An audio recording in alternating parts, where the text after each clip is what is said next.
এই সিলিন্ডার দিয়ে তারা গ্যাস ভরে এনে পাম্প থেকে তারা চুলা জ্বালায়। বাট এটা টোটালি অবৈধ একটা জিনিস, কারণ এটা অনেক হাই প্রেসার, এটা রাখার কথা না। উত্তরায় লাভলিন রেস্টুরেন্টে শিখা সংযোগের ঘটনা নিয়ে চাঞ্চল্যকর তথ্য দিল এলাকাবাসী। তাদের দাবি, সিএনজি সিলিন্ডার দিয়ে গ্যাস পাম্প থেকে গ্যাস এনে অবৈধভাবে তা দিয়ে রেস্টুরেন্টটি রান্নার কাজ করত। এমন ঘটনায় তারা কর্তৃপক্ষের দৃষ্টি আকর্ষণ করেছেন। বলছেন, ব্যবস্থা না নিলে এমন ঘটনা ভবিষ্যতে আরও ঘটতে পারে।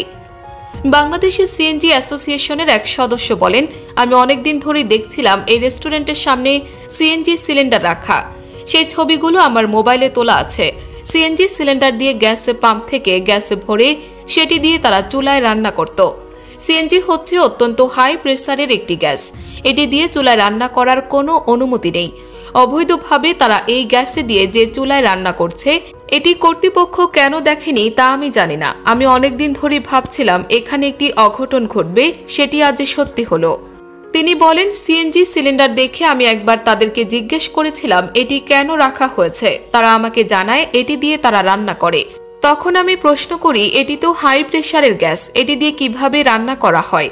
তারা জানায় ভেতরে রিডিউসার রয়েছে, এটির মাধ্যমে প্রেসার কমিয়ে তা দিয়ে তারা রান্না করে। কিন্তু এটি অবৈধ একটি প্রক্রিয়া, কারণ এটি অনেক হাই প্রেসারের গ্যাস। রাস্তায় এটি কোনোভাবেই রাখা যাবে না। আমার ধারণা এখান থেকেই আজ দুর্ঘটনাটি ঘটল। তিনি আরও বলেন, পাশে আরেকটি রেস্টুরেন্ট আছে, তারাও একই পদ্ধতিতে অবৈধভাবে গ্যাস দিয়ে চুলায় রান্না করে। এটি সারা দেশে হয়তো আরও অনেক জায়গাতেই রয়েছে। আমি মনে করি গুরুত্ব সহকারে রাষ্ট্রের এই বিষয়টিকে দেখা উচিত। তা না হলে এ ধরনের দুর্ঘটনা সামনে আরও ঘটবে। ঘটনার প্রত্যক্ষদর্শী আরেক ব্যক্তি সংবাদ মাধ্যমকে বলেন, পাশে আমার অফিস। সকালে আমি নিচে দাঁড়িয়েছিলাম, হুট করে তাকিয়ে দেখি রেস্টুরেন্টের ভবনটি থেকে ধোঁয়ার কুণ্ডলি বের হচ্ছে। নিচতলা থেকে শিখার সূত্রপাত, তবে ঠিক কোন জায়গা থেকে তা ধরেছে তা আমি বলতে পারবো না। অনেকেই বলছেন সিএনজি সিলিন্ডার থেকে এই ঘটনার সূত্রপাত হয়ে থাকতে পারে। প্রসঙ্গত 20 ডিসেম্বর শুক্রবার রাজধানীর উত্তরাতে লাভলিন নামের একটি রেস্টুরেন্টে শিখার সংযোগের ঘটনা ঘটে। শিখা নেভাতে ফায়ার সার্ভিসের 12টি ইউনিট একসাথে কাজ করে।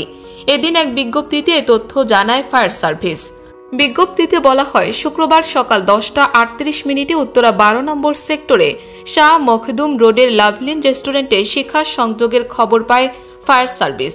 খবর পেয়ে সকাল 10:44 ঘটনাস্থলে পৌঁছে তা নেভানোর কাজ শুরু করে ফায়ার সার্ভিসের একটি ইউনিট। এরপর উত্তরা, টঙ্গী, বারিধারা, কর্মীটোলা, সিদ্দিক বাজার ফায়ার স্টেশনে 8টি ইউনিট ঘটনাস্থলে পৌঁছে কাজ শুরু করে। পরে যোগ দেয় আরও 3টি ইউনিট। প্রায় 3.5 ঘন্টা পর নিয়ন্ত্রণে আসে রেস্টুরেন্টে লাগা শিখা। শুক্রবার দুপুরে ফায়ার সার্ভিসের মিডিয়া সেলের কর্মকর্তা আনোয়ারুল ইসলাম দোলন বলেন, দুপুর 2টা 2 শিখা নিয়ন্ত্রণে এসেছে। শিখা লাগার পর ভবনে প্রচণ্ড ধোঁয়ার সৃষ্টি হয়, ফলে তা নিয়ন্ত্রণে কাজ করতে ফায়ার সার্ভিস কর্মীদের বেগ পেতে হয়েছে। তিনি আরও বলেন, সকালে শিখা লাগার পর ভবনটির ওপরে বেশ কয়েকজন আটকে ছিলেন। তারা ফায়ার সার্ভিসের কাছে সাহায্য চাইলে ফায়ার সার্ভিস ওই ভবন থেকে 7 জনকে উদ্ধার করে। তবে এই ঘটনায় হতাহতের কোনো খবর পাওয়া যায়নি। ফায়ার সার্ভিসের পক্ষ থেকে জানানো হয়েছে, এই ঘটনায় রেস্টুরেন্টটির ভবনের ওপরে আটকে পড়া যে 7 জনকে উদ্ধার করা হয়েছে, তাদের মধ্যে 6 জন একটি বিউটি পার্লারের কর্মী।